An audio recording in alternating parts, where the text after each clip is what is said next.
everybody in the room. So I will start the session off this morning just by terms of a welcome to you all.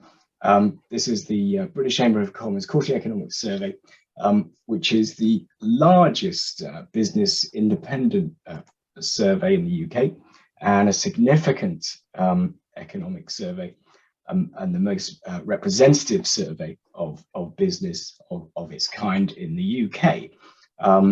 It's aggregated from a number of business sources across the UK and closely watched by policymakers, Treasury, Bank of England, etc. For the context of the Thames Valley Chamber of Commerce, the Thames Valley itself stretches from Swindon up out west along the M4 up to Heathrow, Buckinghamshire and Oxfordshire. And the survey itself was conducted from the 16th of May till the 6th of June. So let me just introduce you to our panelists today who will be talking. I think I'm only seeing Paul on the speaker view. Is anyone else seeing just Paul, or is it just me? Okay, we've got Danny Dartnell, who's a partner in BDO and the sponsors of the Thames Valley Chamber of Commerce Quarterly Economic Survey, and who've recently confirmed 2 years further of support to the Chamber. So we thank Danny and the team at BDO, most appreciated. Danny is a restructuring partner in the Thames Valley and leads the BDO team in Reading and Southampton. So welcome to you, Danny. From the British Chamber of Commerce, we have Stuart Morrison. Stuart is the Policy and Research Executive for the British Chamber and comes to us care of the Aberdeen and Grampian Chambers of Commerce and Robert Gordon University. Stuart, welcome. It's your first time with us. Nice to see you. Next guest is certainly been with us before, Professor Uma Kambar-Pati. Professor Uma is a graduate of Cambridge University and is now Professor at Economics at Reading University. So good morning and welcome back to your good self. Nice to see you again. And finally on our panel today, we've got Alex Tatham. Alex is Managing Director of West Coast, a private company, that's seen the company grow to one of the UK's #1 distributor for many leading IT brands, including HP and Microsoft. They employ nearly 1,600 people. And last week, I'm pleased to say, they won one of the Thames Valley Chamber Awards for equality and diversity amongst its people. So Alex, congratulations to you. Delighted. Good to see you. Before we start, I've just to say to you at the end, if you want to put any questions in the chat box, then I will do my best to answer them. I won't answer any at all. I will get the team to answer your questions as we go through. But before we start, let me introduce you to Mr. Paul Britton, who is the Thames Valley Chamber Chief Executive. Paul, over to you, good self. Hi, good morning, everybody. I don't know about you, but I'm looking forward to hearing from a panel of straight talking local businesses today. If you've heard anything of the leadership contenders, I think there's some a little bit of hyperbole going on there. So I'm looking at you, Alex, there for this straight talking from West Coast. I know you won't let me down, but also Danny Dartnell as well. The last contribution we had from Danny and BDO was 6 months ago, I believe, and I think together we presented a pretty upbeat glass half full kind of outlook for the next 6 months. So looking at the results for this quarter, sales performance relatively strong, but I think I can expect from Danny some reflections on the impact of some of the pressures we're now seeing on SMEs and how closely you're going to need to watch the next few quarters. For me, feeling a little kind of conflicted at the moment. I've been at Oxfordshire dialing in from today. I'm meeting up with a number of the winners from the Thames Valley Chamber Business Awards from a couple of weeks ago, and just energized by the ambitions and by the success that those organisations have had. And yet, looking at some of the figures that are now coming out from the British Chambers of Commerce, and welcome, Stuart. Clearly, this session is about providing you with some facts for you to make some important decisions over the next few quarters.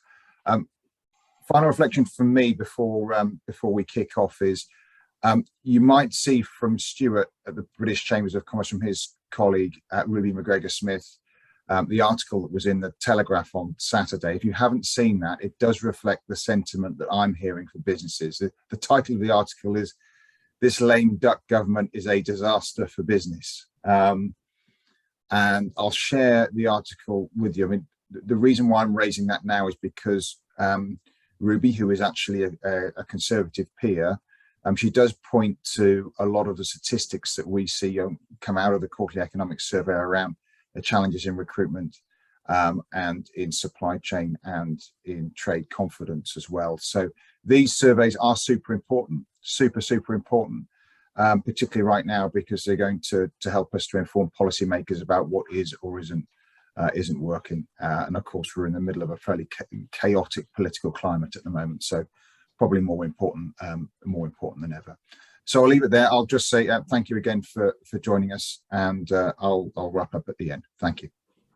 Thank you, Paul. Just well, Stuart, if you'd like to share your screen, Stuart, and then we'll move on.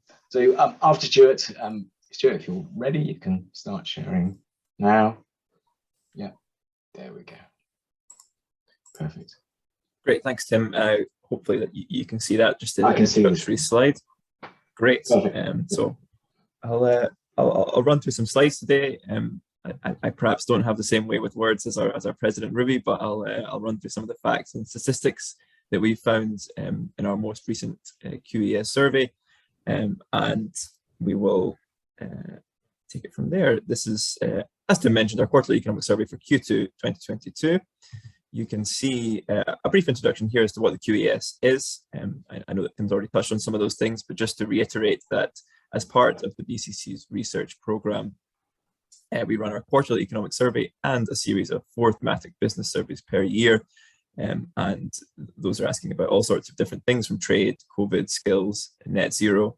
And to reiterate another point that Tim made as well, is that there is an extremely high demand for the research we produce, both from chambers like those in Thames Valley, but also from government and from the Bank of England and other departments as well. So those that respond to our survey work, and I'm very grateful for those of you in Thames Valley who've answered perhaps some of these surveys that we're going to talk about.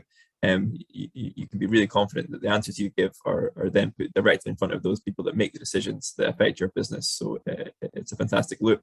Respond to a survey and you get your answers right in front of the people that make the decisions.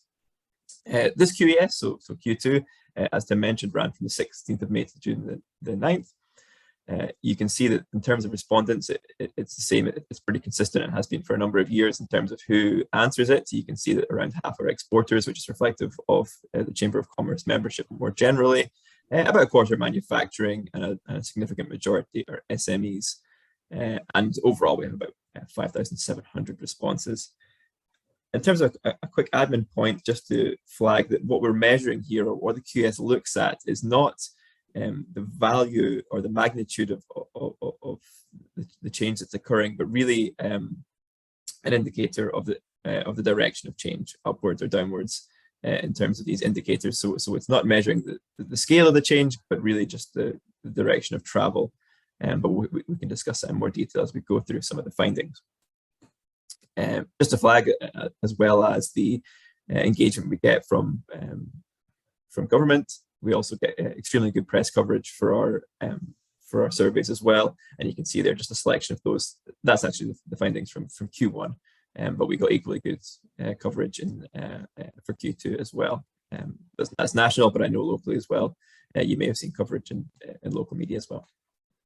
So just to touch on some of the key findings before we get stuck into the data,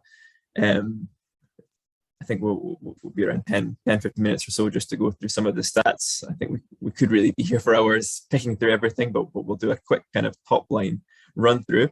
You can see that in general, what we're seeing is a weakening, or certainly a slight weakening of business conditions. Primarily, that what we're seeing is a slight fall in confidence. Inflation, as we know it, is now well above many of the historic records we have for the QES. Looking at the different indicators, we see that domestic sales activity is still generally buoyant and seems to be performing relatively well. But if we look across the last few quarters, we do seem to be now on a slight downward trend, but I'll discuss in our first slide why that may or may not be important. For our indicators of structural business conditions, things like export sales, cash flow, and investment, we're really not seeing a significant improvement since the pandemic.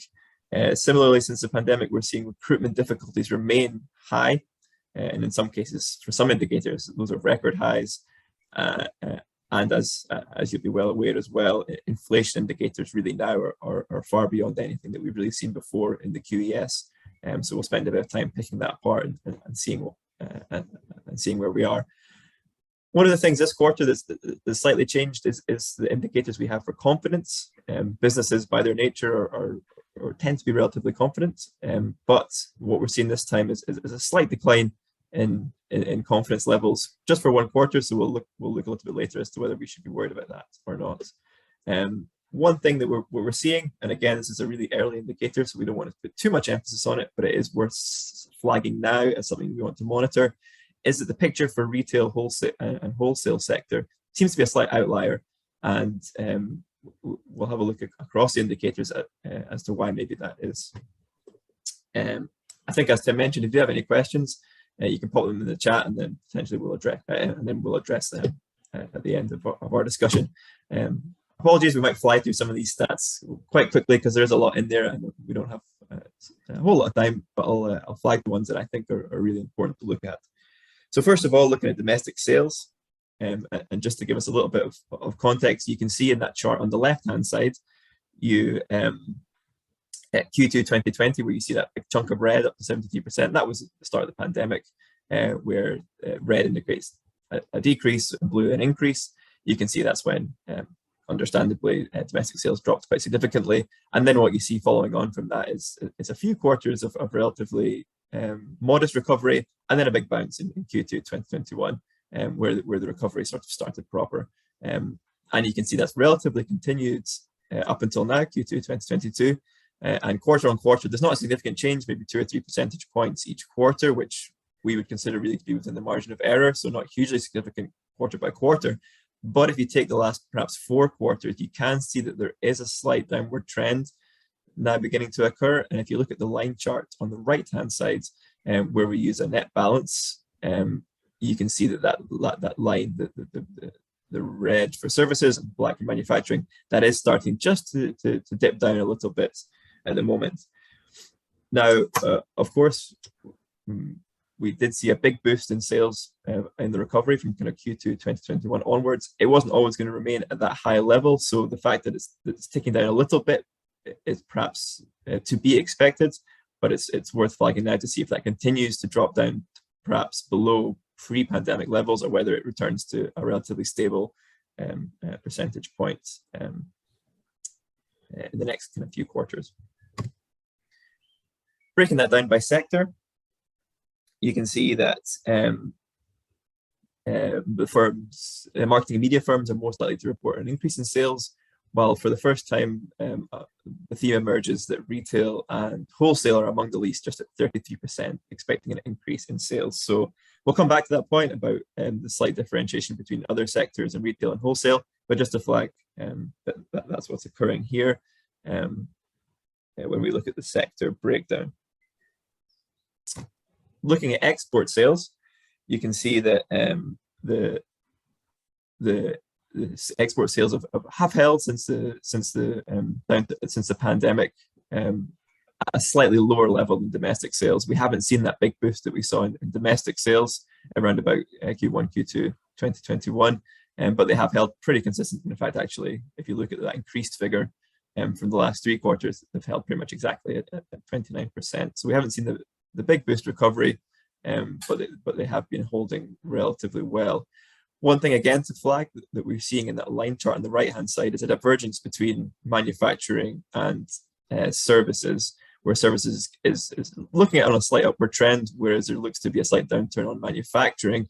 Again, that's just 1 quarter of difference really, so we don't want to look too much into that. But again, these things are worth flagging now so that we can look over the next few quarters and see if those trends continue, because that would certainly be an interesting story. Cash flow is, again, holds relatively steady at that level. I'm going to skip this slide because I want to look more detail at sector differences, because that gives us a slightly more interesting picture. And you can see again, marketing and media firms are most likely to report increased cash flow, which matches up with the fact they were the most likely to be looking at increased sales. But again, retail and wholesale looks like to be is among the least likely to have experienced an increase in cash flow. And if you look at the percentage numbers, so 21% for increased and then 38% for decreased, you can see that actually that's a negative territory now. So there's more retail and wholesale sector respondents who are expecting, who have experienced a decrease in cash flow over the past 3 months. So again, if we are looking at the sort of economic dashboards of what's happening in the economy right now, we see a little light at retail and wholesale sort of flashing, maybe not red yet, but certainly amber to say something's happening here. We want to just keep our eye on that and see what's going on. We hear a lot as we speak to chambers around the country and to businesses around the country about recruitment and some of the difficulties that they're facing, and certainly the data does back that up. You can see that 61% of firms that we spoke to this in Q2 have attempted to recruit. So that's been pretty high for the last few quarters now, and that's attempted to recruit staff over the past 3 months. If we look at that broken down by sector, and the same sectors as we looked at before, we see, and perhaps again this will match up with perhaps anecdotal evidence that you've seen, that hospitality, catering and tourism is the most likely to be trying to recruit. That's up to 79% this quarter, and that has been among the highest for the past few quarters as well.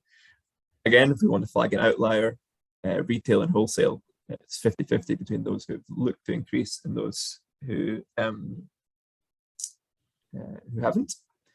Now, recruitment, generally speaking, if firms are looking and trying to recruit, that's a positive sign. That means that things are going well and that they're looking to expand. However, if the firms are looking to recruit and are unable to, then that becomes more of a problem. And you can see that from our next indicator, firms that are reporting difficulties in recruitment, that still is really very high at the moment. 76% of those firms who've tried to recruit are experiencing difficulties in doing so. Now, what we don't know, and this data doesn't give us the detail on, is to what level that difficulty is. You know, maybe it's taken us an additional week to recruit a junior member of staff, perhaps that would be considered a recruitment difficulty, or maybe it's the fact that the factory floor is empty because we can't get anyone in to do any of the work that we require. So it doesn't give us really granular detail on exactly what those recruitment difficulties are, but what it does do is indicate that firms that are trying to recruit, and we know that a lot of firms are trying to recruit, and a significant proportion of them are finding difficulty in doing so. And again, if you look at the sectors, you can see that again, the hospitality, catering and tourism sector are finding difficult, 78%, but in fact for this indicator, it's construction and engineering, production and manufacturing that are also among the highest and finding it most difficult to recruit.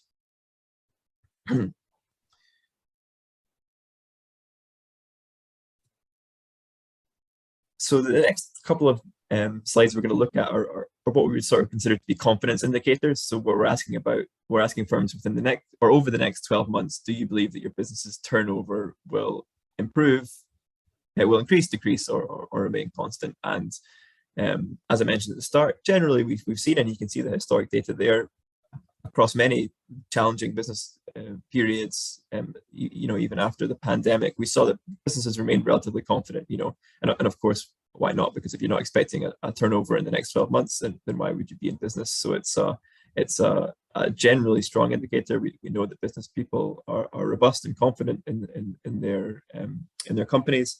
Yet for the first time probably since the recovery started in earnest, we're seeing that drop back, the level of businesses that are feeling confident that their turnover will increase in the next 12 months. It's down to 54%, so it's still a majority that are confident in turnover improving, but you can see that it's dropped down from 63 the previous quarter, and that's the first time we've seen a drop like that since the pandemic. So again, one to watch and one to be aware of. We know that the fieldwork for this took place prior to some of the political disruption that we've seen more recently. So it'll be interesting to see what effect that might have on business confidence, but certainly already from Q2, we've seen a slight drop off, and you can see the same for business turnover as well. That's down now to 43%, so below 50% now. So we can say probably that that's a slight cause for concern. Again, this is just the first quarter that this drop-off has occurred, so we need to wait and see what happens across the next few quarters, but certainly worth flagging now that the confidence does seem to be lagging a little bit. And again, investment here, looking at the percentage of firms that report an increase or decrease in the levels of investment in plant and equipment, it's been persistently low for a very long time, and there's certainly not been a significant recovery after the pandemic either. So we haven't really seen a bounce back in levels of investment, and again, that's no surprise when you look at the levels of confidence as well. The levels of investment in training as well, which I don't have a slide on, again remains pretty low as well.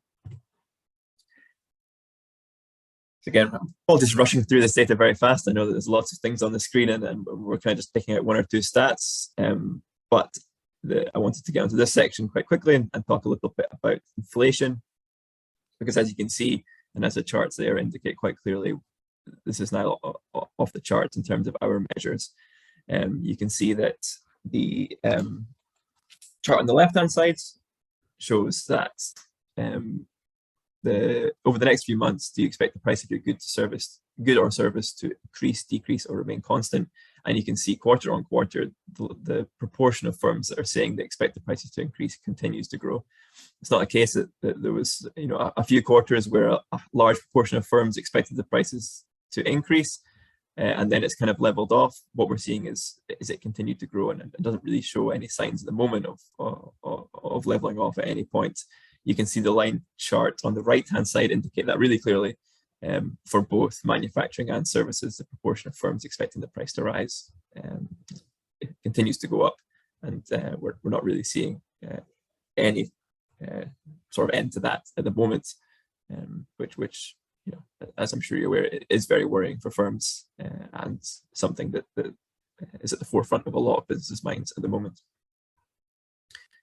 If you look at that by sector, you can see that again breakdown by the same sectors, and across the board, really, it's looking at historic high. Retailers, manufacturers, and logistic firms are the most likely to be expecting increases, and actually we've got a slide a little later that explains why that might be the case. In fact, here's that slide now, as promised. We can see that again there's a lot going on in this chart, so we'll maybe just pause for a second to give you a chance to digest. But what we're looking at is when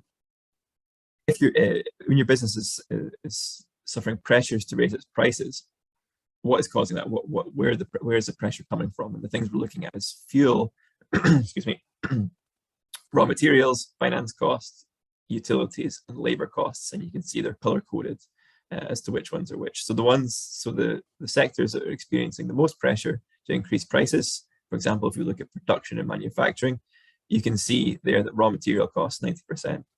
That's the biggest factor for them. But you can see as well labor costs in the blue, and utility costs in that kind of like green color. They're also big factors, and they're causing a significant impact on firms across all these sectors. I flagged there the hospitality, catering, and tourism sector, particularly because if you look at the green color for utilities, that's the highest of any sector. So 81% of these firms are indicating that is a driver for their price increases, which is maybe an indicator that firms within that sector sort of miss out on some of the support that larger firms might get for their or sort of manufacturing type firms may get for their energy bills. But if you think of restaurants and that sort of thing, are large energy users and are suffering as a result of that.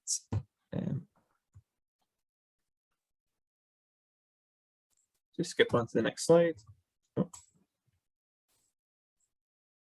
So this is a further breakdown just of the concerns that businesses are facing. So of the following factors, which is more of a concern for your business than 3 months ago, you can see the biggest one in the sort of dark blue there, 82% is inflation. Unsurprising, perhaps, that's the biggest concern on businesses' minds. Worth flagging as well, we've seen a slight growth in that bottom figure, the kind of the other blue color, which is interest rates. That's slowly crept up as well, up to 33% now, but still, of course, far below the 82% who are concerned about inflation. I realize I'm getting close to my designated 15-minute slot, so we'll fly through the next couple of slides and wrap up. But just to say, as well as the quantitative data that we've gone through, we also collect an enormous amount of qualitative responses as well, and this is kind of represented here by this quite simple word cloud, which flags the frequency that words are mentioned in the commentary we receive. And you can see the topics mentioned on the right hand side there, kind of in order of their occurrence. So those that are mentioned most often at the top, going down to the bottom: cost, staff, government are the ones that come up most frequently. But people are also talking about prices, inflation, fuel, Brexit, COVID, supply chain, all these sorts of things that you might expect are coming to the forefront when we ask businesses what their biggest concerns are at the moment. That's for the breakdown of that. Go past that. So just to summarize very quickly, as we've talked through there at kind of 100 miles an hour, so apologies if we haven't touched on everything in as much detail as you'd like, but we've certainly got the panel to discuss further after me. But these results are pointing to us, I would suggest, a weakening economic picture. Cost pressures, labour shortages, and low consumer confidence are starting to be felt across the people that we've interviewed. Measures of inflation are beyond anything we've ever seen before in the QES. This is a survey that goes back to 1989. Confidence has slipped back, as we've mentioned, and there is now a downward trend that we're seeing in the retail and wholesale sector, which is something we want to flag now and monitor over the next few quarters, because that can be an early indicator of more problems to come.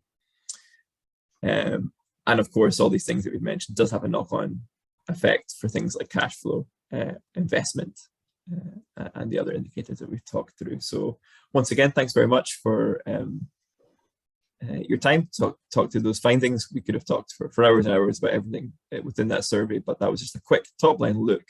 And thanks again to anyone who has participated in the QES. You can see that your responses feed into this enormous piece of incredibly valuable research. So thank you for those who've done that. Thank you, Stuart. Most informative. If I get you to drop your screen off, that would be most helpful. And we're now going to move to Danny Darnell from BDO. Morning, Danny. Over to yourself for a regional perspective. Thank you again, Danny, and thanks, Stuart.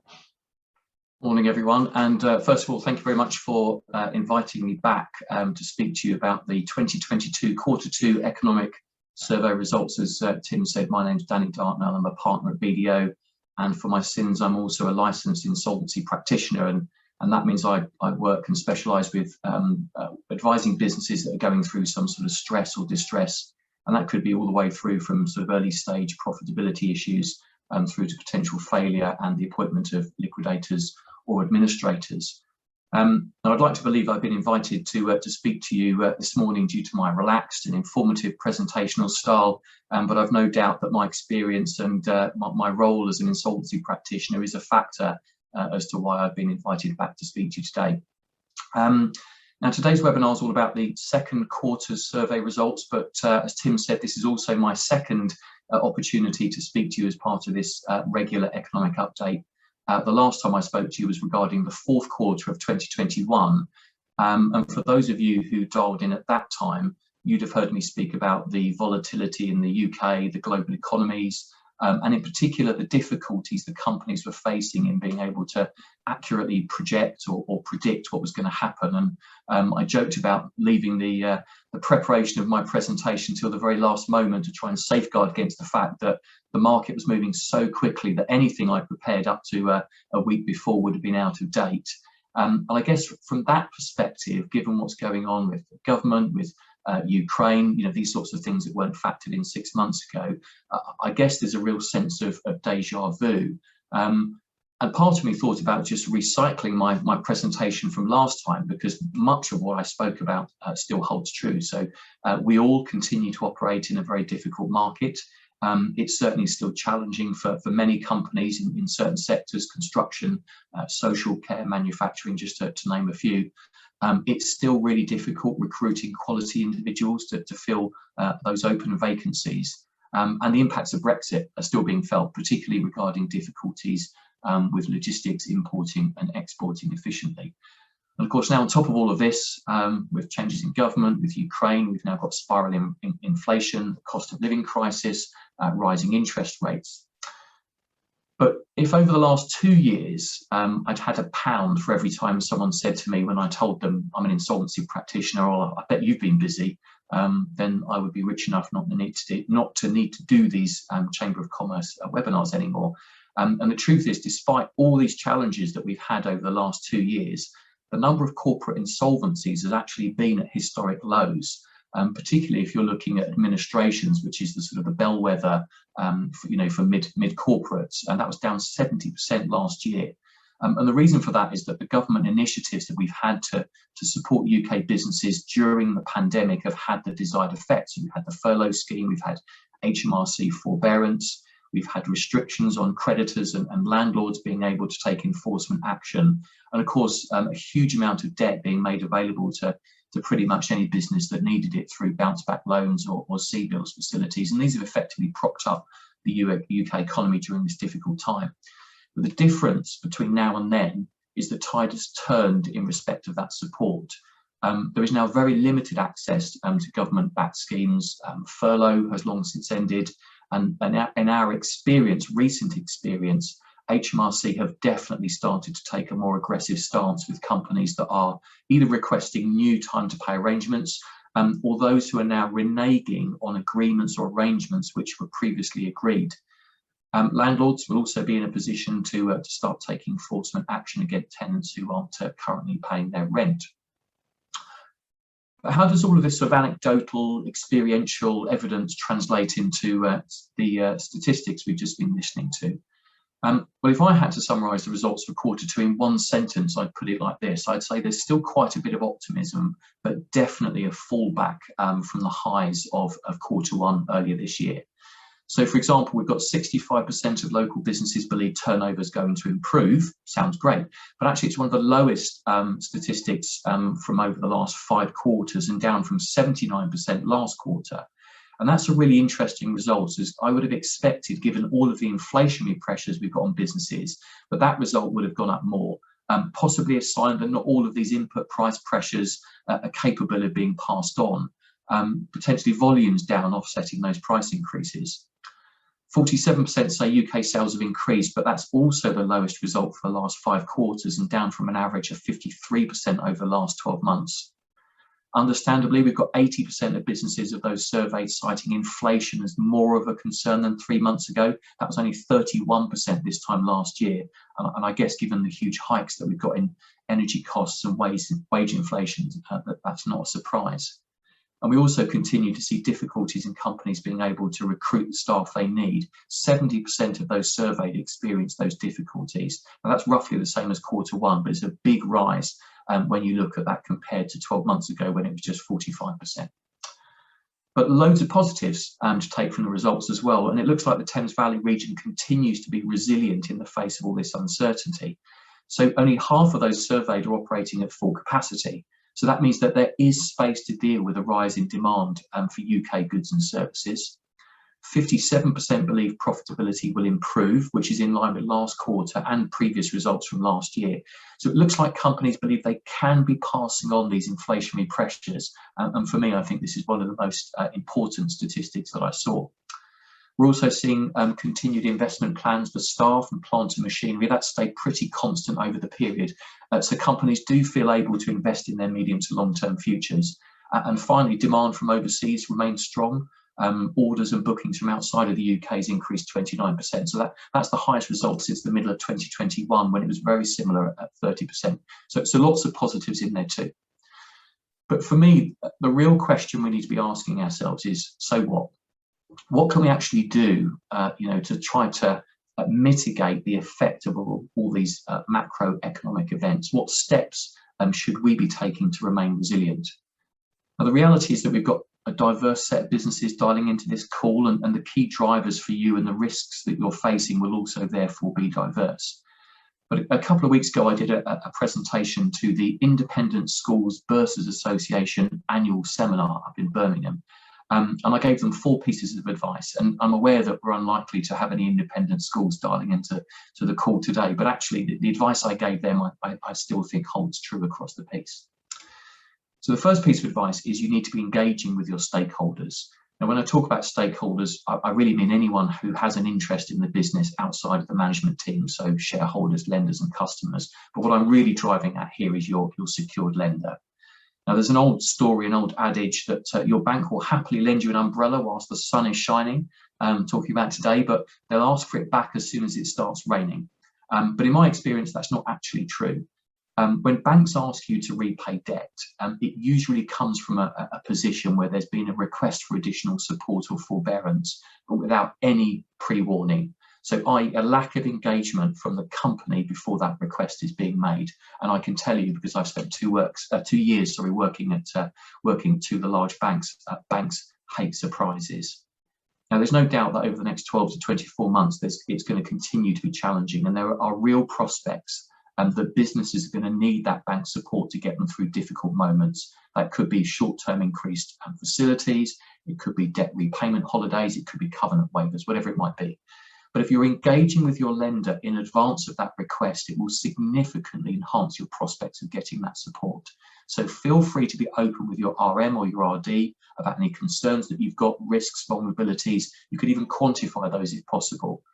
Now, you might be worried this will paint the picture of or paint your business in a negative light about being overly pessimistic, or it might even set hairs running. But a good RM, a good RD will understand actually this engagement, this increasing engagement with them is actually the sign of a high quality management team who are considering the possible downsides that they might be facing during the next 12 to 24 months. But those types of relationships take time to build, so you need to start now.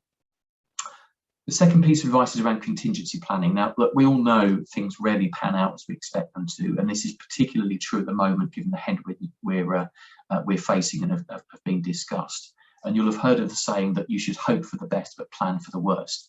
And that's what contingency planning is all about. Now, I'm not saying you need to have a 400-page manual which covers every single eventuality and a carefully documented step plan to deal with each scenario. It's more about agreeing as a board of directors what the key risks are that your business faces, how likely they are to happen, and what the financial impact would be on the business if they did. You can even plot these risks on a graph. I've seen it before with clients of sort of likelihood against impact, and then start focusing on the higher likelihood, higher impact risks, and just come up with 2 or 3 things, 2 or 3 strategies that you as a management team would implement if one of those events happened. The third piece of advice is around monitoring your business. Now, as you all know, every company should be able to prepare management accounts on a regular basis, at least monthly. That's actually a requirement under the Companies Act. But the question to ask yourself is that sufficient for you as a management team to be able to actively manage your business in stressed times? Do you need access to more real-time information, even if it's just a couple of KPIs? So daily sales, daily cash balances, live order book, number of open vacancies for staff. Every business is different. Your KPIs will be too, and you'll know which are the most important ones to you. But having that real-time information will help you to make informed, quick decisions and make any changes necessary before it's too late. And the final thing is around advice, focus on cash. Cash is king, as they say. Make sure you've got your 13-week short-term cash flow forecast, even if it's on a relatively basic stance. Make sure you update it regularly, make sure you roll it forward. and identify early, therefore, where you're going to be seeing pressures and when you're going to need to mitigate any potential shortfalls in your funding. And of course, conserve cash where possible, because I can guarantee that your competitors and customers will be doing that. So in summary, we all appreciate the market in which we're operating. We all understand the headwinds that we're facing, all being very well documented. It's already been an unprecedented 2-year journey, but that does mean that we as management teams, as directors, are in the right mindset for dealing with these challenges. But the removal of this government support is potentially going to be a game changer. Now, the Thames Valley is still showing real signs of resilience. It's holding up well against the national picture. But if you engage with your stakeholders, you contingency plan effectively, you're monitoring the daily KPIs and you're focusing on cash, you'll give yourselves the best possible chance of minimising your risk and maximising the potential of the opportunities out there. That's it from me, Tim. Thank you. Thank you, Manny. That's very good. With, when I'm talking about the survey to our members, it's the useful and practical side that often comes through and is lost. So if you're all listening to this, well, Danny's going to talk through there, engaging the staff with your stakeholders, contingency planning, monitor your business, cash flow forecast, 13-week. That was quite interesting. Keep doing it. So thank you for that. Professor Uma, if I move to you from a practical side, I guess, to the more economic side of the world, and then we'll move to Alex, I suspect, for a bit more practical information. But Professor Uma, talk to us. Thank you, Tim. Hi, everybody. Good morning. I thought I might say a little bit about the national macroeconomic trends, and in particular, the policies that are currently being followed by the Bank of England and potentially also by the Treasury, though that depends on what the government, what government comes into place in the next few weeks. Now, as other speakers have said, since I spoke in this forum about 6 months ago, quite a lot has changed. Now, we haven't seen lockdowns for a while, which is great. It's also true that the furlough scheme did what it was meant to do, which is that it maintained demand relatively buoyant throughout that period, and most importantly, post the lockdowns. So one of the things that we would have been really worried about is that demand would have really taken a nosedive, and that would have been very hard for the economy to come out of. But that didn't happen, and we can see from the data that Stuart presented and others have spoken about, the demand is still not too bad. I think the issue is that there is the potential for the reverse of that problem to really hit us, which is, of course, inflation. And I'd like to spend a few minutes talking about the demand and supply side factors and actually separating these out a little. Now, we've all spoken about them and we all accept the supply side factors, but quite a lot of the policy that is being put in place is actually to deal with demand side inflation, which is sort of an odd thing to be happening in the current circumstances. Now, traditionally, economic policy has sort of assumed that there's an inverse relationship between inflation and unemployment. If you have an overheated economy, you'll have inflation. And by that, we mean really excess demand. And if you have not enough demand, you'll have unemployment. But this, of course, only works if both unemployment and inflation are caused by demand side factors. We know from what the other speakers have spoken about today, and also from our own experiences, your own experiences, that actually quite a lot of inflation that we are seeing at the moment is not demand side inflation. So if we just spend a minute or two looking at what the implications of this are. Now, inflation in the UK is at the moment something like 9.1%. The problem is it's not expected to peak anytime soon. The current expectation is spring 2023 for inflation to peak. Now, not only is it spring 2023, but if wage price inflation takes hold, and by that I mean within a year of inflation, wages will begin to increase and that will increase inflation again and so on, we'll end up with wage price spirals, and that will really increase inflation in the medium term. a lot of, as we've said, what we've seen so far, inflation is being driven by supply side factors. The supply chain issues that we've spoken about and been speaking about for the last 12 months or so, inadequate workforce caused by Brexit and to some extent COVID, and the Ukraine war now, which has led to increases in both food and fuel prices.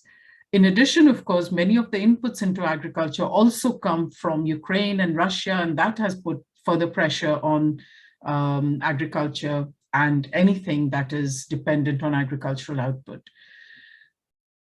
The policies, therefore, to do with inflation need to deal with these pressures, because unless we deal with these pressures, we are going to end up with policy that is trying to influence demand, and demand is really not a problem in the current state. Now, the last time that the UK was in this position was in the 1970s, when we had oil price inflation, supply side inflation, and then we ended up with demand that was so low that we saw increased unemployment, which is a classic stagflation type story that does happen in economies, and policies really need to keep this in mind. The other sort of macroeconomic signal to keep track of is growth. And what we can see at the moment is growth in the UK is something like 3.6% according to the OECD. But the OECD is forecasting that this is going to be the lowest growth in the G20. So low growth projections do reflect the fact that there will be a mismatch between demand and supply. Actually, demand is not so high that we have to worry about it yet. And of course, we do have the issue of Brexit, which has meant that trade, which the UK does with the rest of the world, is also reducing. Now, some of the trade is reducing, of course, because of supply side issues, but latest figures also indicate that UK's trade as a percentage of GDP, and that of course includes both imports and exports, is now below 60% of GDP, so below that of France. And we can expect this to again have an impact on aggregate demand. Quite a lot of aggregate demand is exports, and if we don't have that, then we will have issues. And of course, the last thing that others have also spoken about today is that the UK today has 1.2 million fewer workers than was expected in 2019.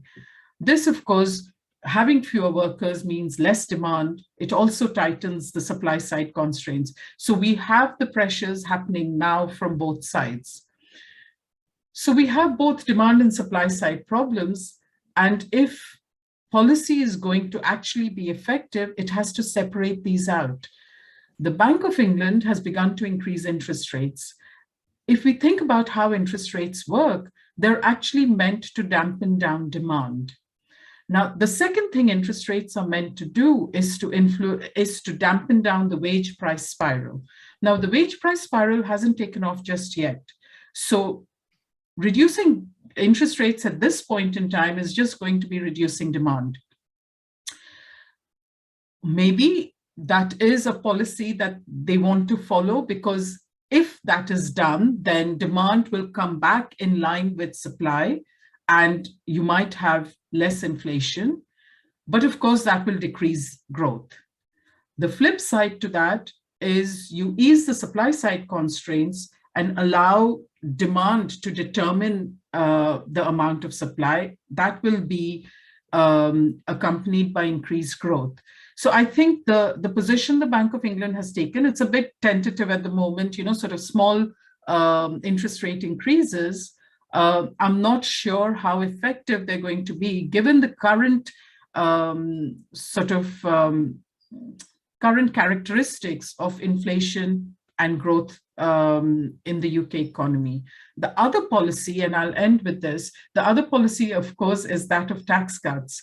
And, the current, in the current Tory leadership campaign, there's been a lot of talk about tax cuts.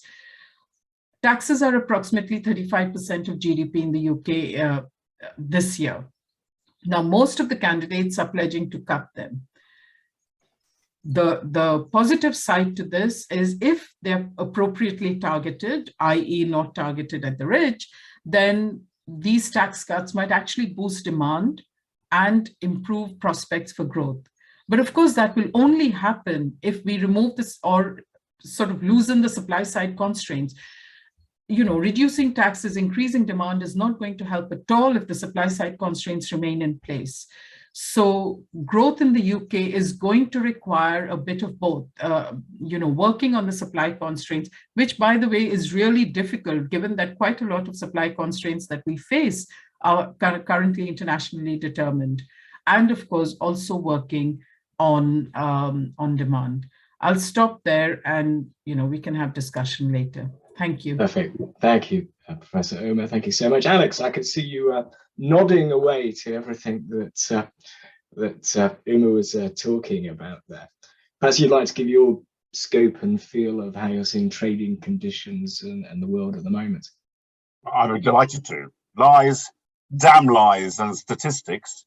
Yeah, let's talk about real business now. And West Coast, of course, is the largest privately owned business in the Thames Valley.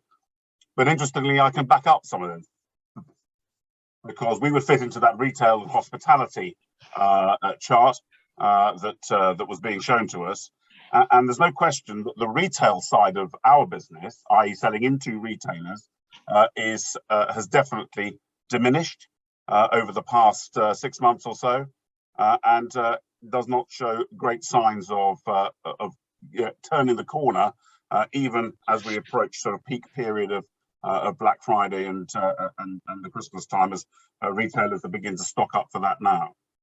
The impact of that, interestingly enough, of course, means is that we're slightly overstocked when it comes to consumer product within our business. And that, of course, being overstocked, as interest rates go up, has an impact on our cash flow. So actually, these things are pretty quick to happen. And all of a sudden, I think that when we've been using what I would describe as our buying muscle to be able to try and get ahead of the game when it comes to supply chain and the supply side from the Far East in particular, and you all heard of some of the issues within the computing industry that have happened. What's happened now is that we've got to use a sales muscle that we haven't had to use for about around about 2 years since Brexit and the start of the pandemic, when everyone needed new products all the time. So a really interesting perspective. However, if I look at our B2B side of our business, which is 80% of our business, therefore much bigger, there is a huge demand still, and still some supply chain issues within that. And as a result of that, what we're seeing is projects in particular coming back on stream, which went away during the pandemic generally. And all these projects, as people either return to the office or do projects, they all got put on hold in 2020 and at the start of 2021, and they're all beginning to come through now. And of course, what they're finding is a huge supply chain issue still within some of the big computing projects that they want to achieve. So it's a really interesting balance that we have at West Coast. Nevertheless, of course, no surprise that everyone said, well, we're going to sell more over the next 6 months or this quarter or going forward. Well, inflation will do that for you anyway.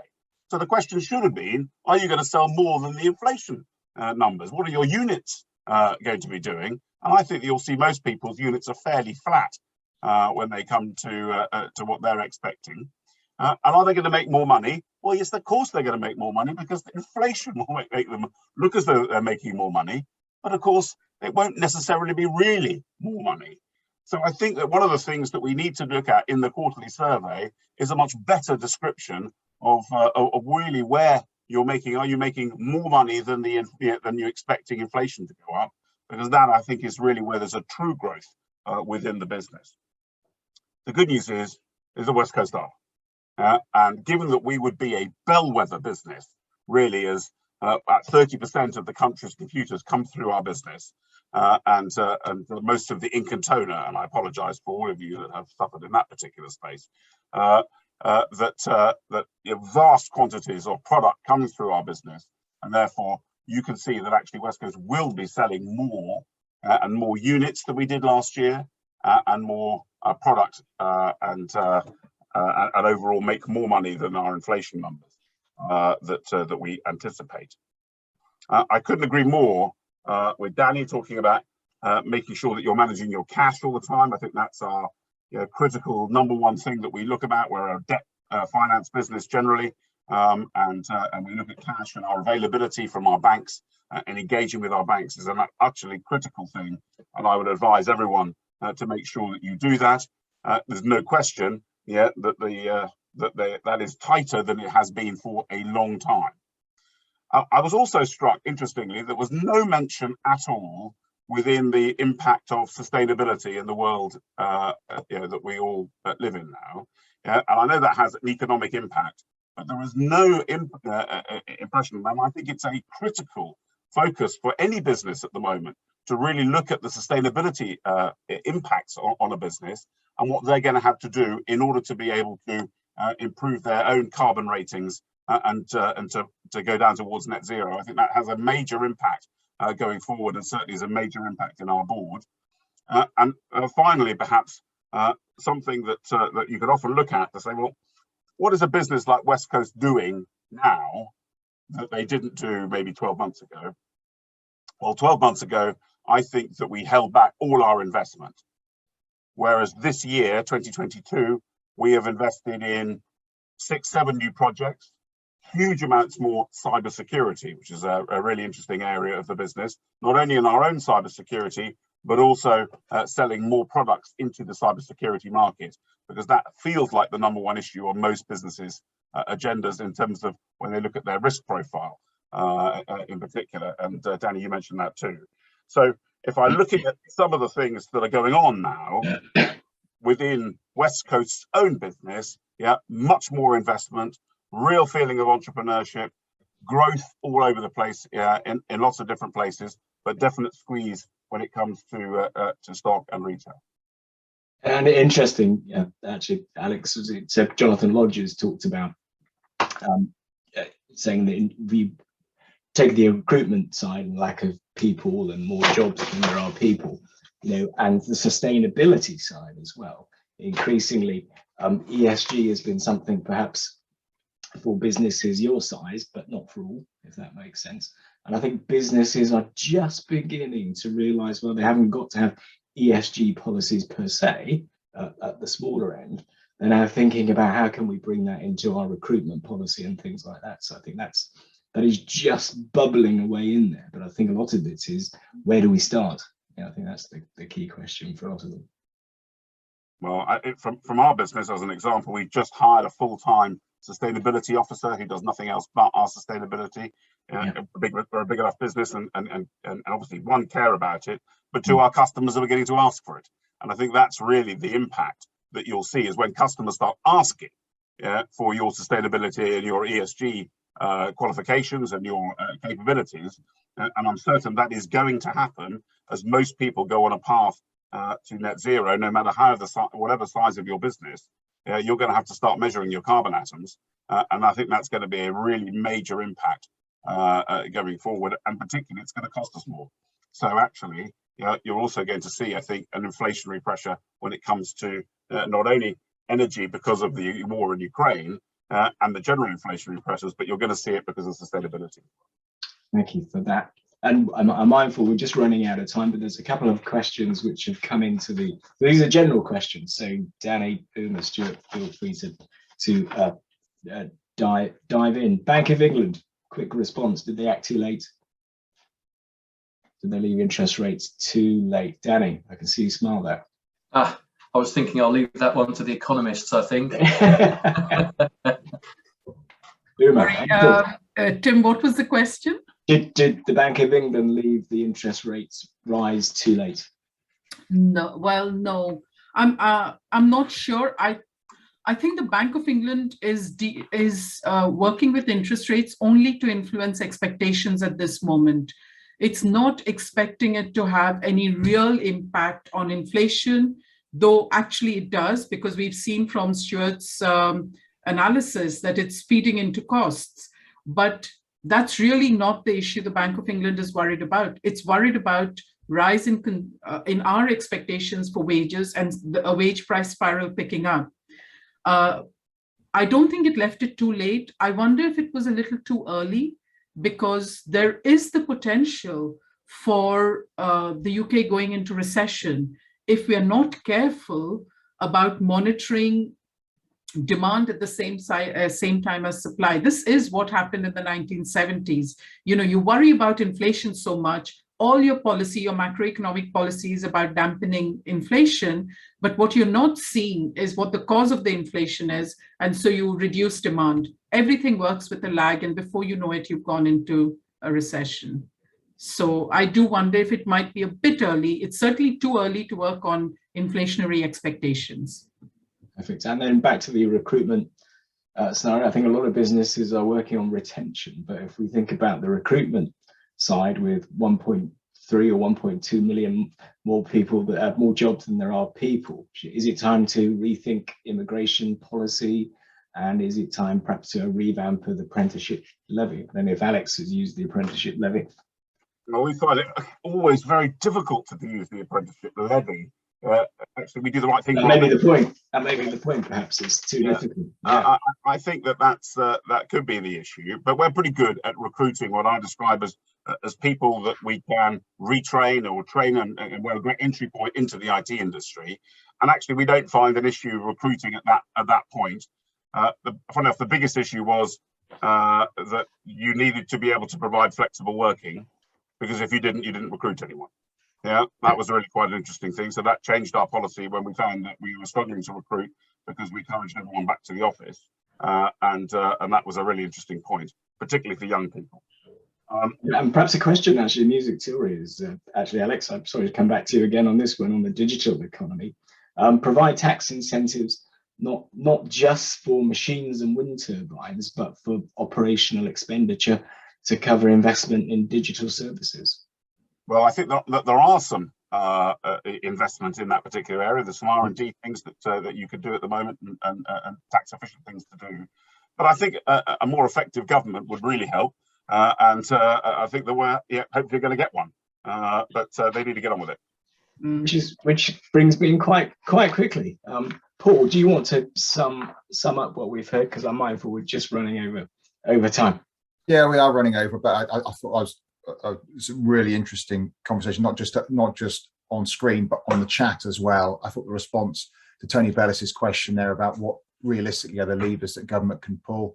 Agree with you, Uma, completely, that we're looking at, the microeconomics, the real practical changes that can be made through good investment and good decision making around Brexit rules and local infrastructure, rather than simple tax and interest rate policies. So look, I'm just going to close the session with a couple of call to actions. First of all, obviously, to thank our panelists today, and to thank you, Tim, as well for steering us through the session. Uma from the University of Reading, thank you. Alex from West Coast, to Danny from BDO, and to Stuart from the British Chambers of Commerce. We used to run, the sessions we ran with the Bank of England around the monetary inflation report used to be what I described as relatively benign occasions where you pretty much knew what you were going to be forecast you're going to be looking at with those wonderful Venn diagrams. Well, our next session is on the 11th of August, and it certainly isn't a benign session. That's going to be at the Green Park. First thing, early start, 7:30. That's with the Southern agent for the Bank of England, Andrew Holder. So get that into your diary. It's an important session for us to be in attendance to. It's exclusive to the Thames Valley Chamber of Commerce as well. And Alex, just to pick up your point around the quarterly economic survey, we do have some influence over the questions in there, the core questions, but also additional questions that we can ask around net contribution to growth. So Stuart, perhaps it's something we can work with Tim on offline to see how we can best capture that and the sentiment moving forward. Really enjoyed this morning's session. They are brief, they are a snapshot, but just a reminder, the purpose of it is to help you in your decision making and to cut through perhaps some of the headlines and get a little behind the scenes. So thank you all. Enjoy the rest of your day. Stay cool. All right, all the best. One final point. Q3 begins 22nd of August until the 12th of September. And of course, on the 5th of September, we might get a new Prime Minister, apparently. So right in the middle of it. So your views really do count. Your contributions are really appreciated, both for the previous quarter and the quarter survey coming up. Just remains for me to say thank you all, and I will see you all next time round. Thank you so much. Thank you. Thanks all. Okay.